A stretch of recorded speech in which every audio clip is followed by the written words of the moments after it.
Olá, OABeiros de todo o Brasil, tudo bem? Meu nome é Carlos Barbosa, sou professor de Direito Constitucional no Instituto Eupídio Donizete e nós vamos trabalhar as dicas para a primeira fase da OAB. Dicas de Direito Constitucional são dicas fundamentais para você sair muito bem na sua primeira etapa da OAB. Bom, qual é o tema, professor? Nessa dica número 1, nós vamos falar da organização do Estado.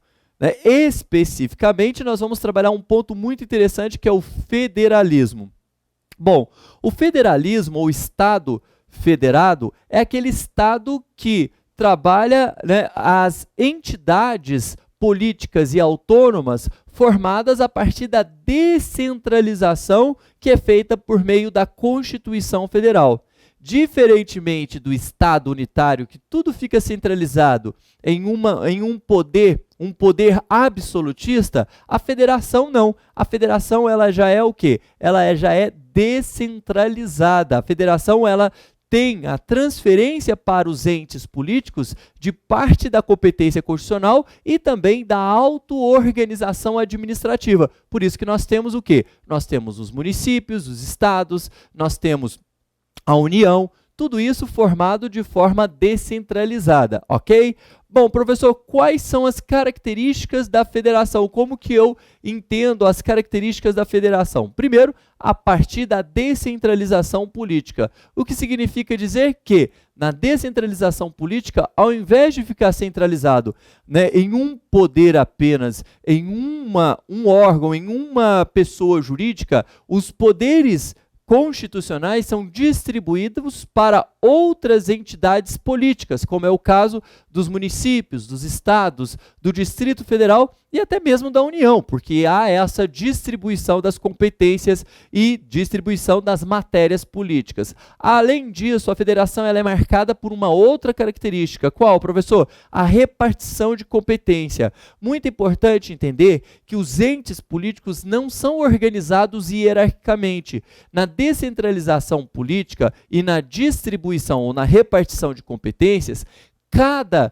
entidade política recebe matérias constitucionais para serem implementadas de forma autônoma. Como assim? Nós temos as competências dos estados, dos municípios, do Distrito Federal e da União. Então, existe a repartição das matérias constitucionais. E não é só isso não, mais uma característica muito importante, porque além da repartição das competências constitucionais, nós temos uma Constituição rígida. A nossa Constituição ela serve de parâmetro, inclusive para controle de constitucionalidade. E por quê? Porque a nossa Constituição ela é uma Constituição rígida, ou seja, ela só pode ser alterada por um processo mais difícil, não um processo legislativo como se vê na criação ou na construção da ordem jurídica infraconstitucional. A Constituição Federal ela só pode ser alterada por um processo mais difícil, mais custoso, ok? Então, esse processo legislativo ele faz com que a Constituição se torne uma ordem rígida normativa. Além disso, olha só, eu já até mencionei aqui, os Estados-membros que formam a federação têm o quê? Tem legitimidade para se auto-organizarem, ou seja, a auto-organização dos estados significa dizer que eles podem se organizar politicamente através do seu próprio governo e eles podem também se organizar administrativamente através de órgãos, de entidades. Então, os Estados-membros eles têm essa autonomia política e essa autonomia administrativa. Tudo isso também como característica da federação. Além disso, olha só, nós temos a repartição de receitas. O que é isso, professor? As receitas que servem como mecanismos para implementar serviços públicos pelos entes políticos, essas receitas elas são distribuídas pela Constituição.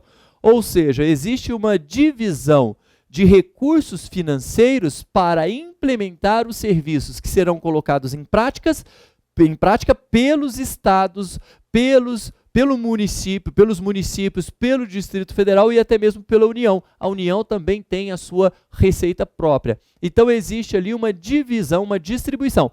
Mas vale ressaltar uma crítica, porque o nosso federalismo, a nossa federação, garante à União uma parte maior da receita né, que se estabelece ali. Claro, a União ela tem mais competências constitucionais e, neste contexto, ela recebe também boa parte da receita que decorre da arrecadação de impostos, de tributos em geral, ok? Então é isso, falamos aí das características da federação, da característica ou das características do nosso Estado federado, ok? Então é isso, um grande abraço, até o nosso próximo encontro com mais dicas de direito constitucional.